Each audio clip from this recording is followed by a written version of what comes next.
What is up, Ohio?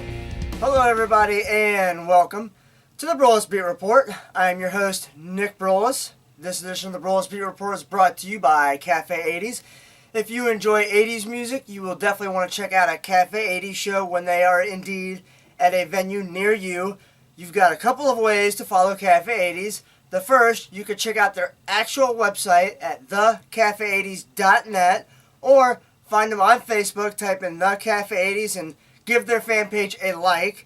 Or you can download that Bands in Town app and just type in Cafe 80s, and they will actually be able to send you then emails letting you know when they're going to be near, that way that you can go. So also on the Cafe 80s website, it's got their playlist showing you all the different artists and songs that they play, so you get an idea of what you're going to be hearing roughly. Not guaranteed, because they got a ton of songs, and they only got a span of like 5 hours or 6 hours to do so. But anyways, you get the point. Now, speaking of fan pages and just pages in general, I myself have my own Facebook page. All you do is get onto Facebook and type in the BroulisBeatReport.com. Broulis is spelled B as in boy, Roulis. Okay? It's very simple. I give you sports updates. I might throw out a health fact or something out here and there. Give you updates on Cedar Point, things like that, all kinds of different things. So, if you want to be updated on stuff like that, just look up my fan page on Facebook, thebroulisbeatreport.com. Also, another major announcement from myself. You need to check out fandom.com, because more than likely that's the way that you're watching this edition of the Broulis Beat Report. And I'm bringing this up because simply this. I am now actually an administrator on fandom.com. So, you need to get on there. It gets updated pretty much every other day, especially the new bottom line scroller that we got put on there, which is really nice. I update that pretty much every day. And also, for those of you that are watching out there, I am looking for a very talented and very knowledgeable and at the same time unbiased Ohio State football and basketball writer. You can either do one or both, it doesn't matter.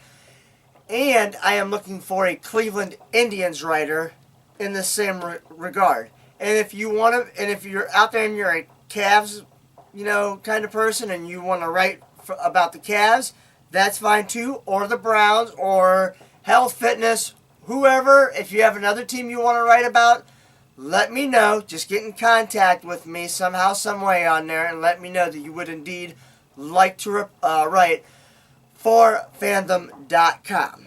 Now, let's get to the good part, so to speak, of the Broulis Beat Report.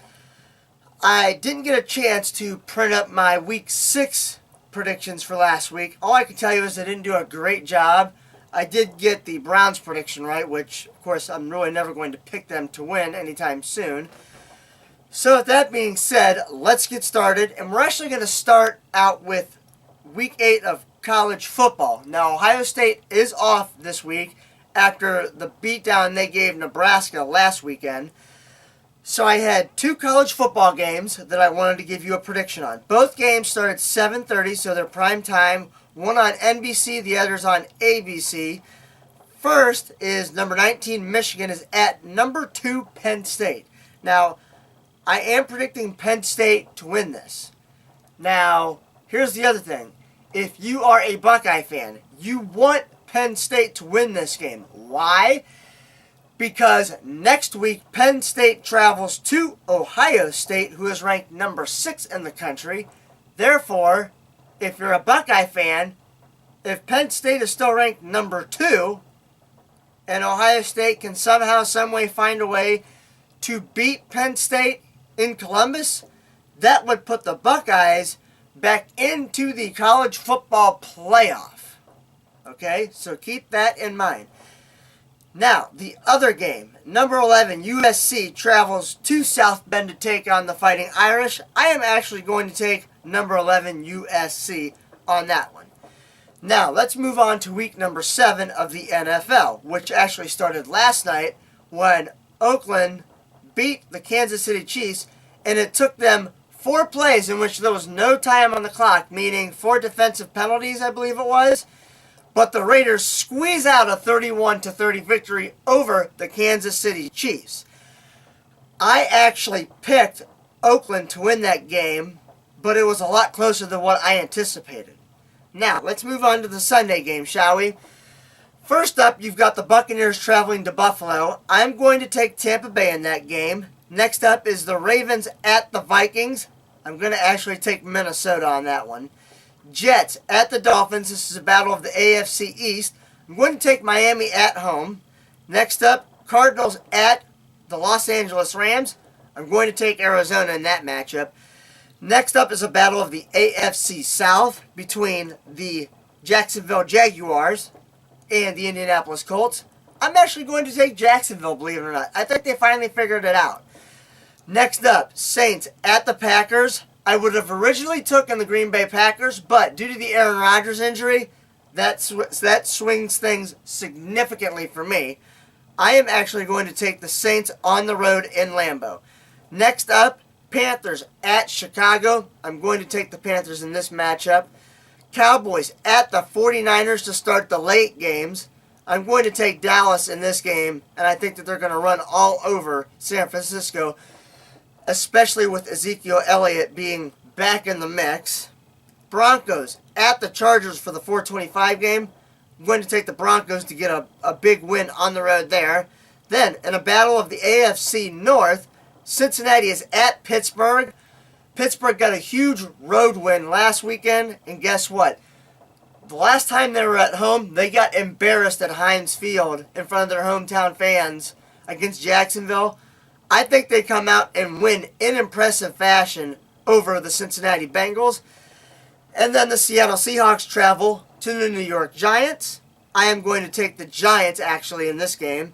And then the late Sunday night game, 8:30 on NBC, Falcons travel to Foxborough in a rematch of last year's Super Bowl, and I am going to take the Patriots yet again in this game.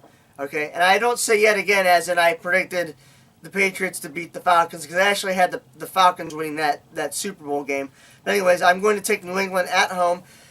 And then the Monday night game has Washington traveling to red-hot Philadelphia to take on the Eagles. Guess what?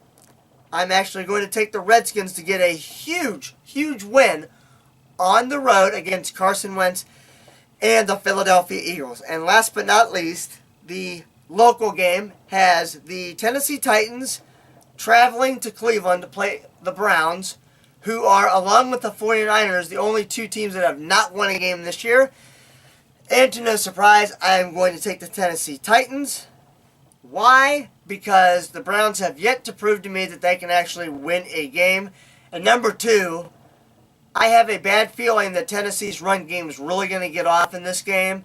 And rumor has it that they're going to give Derrick Henry more attempts and more handles of the ball.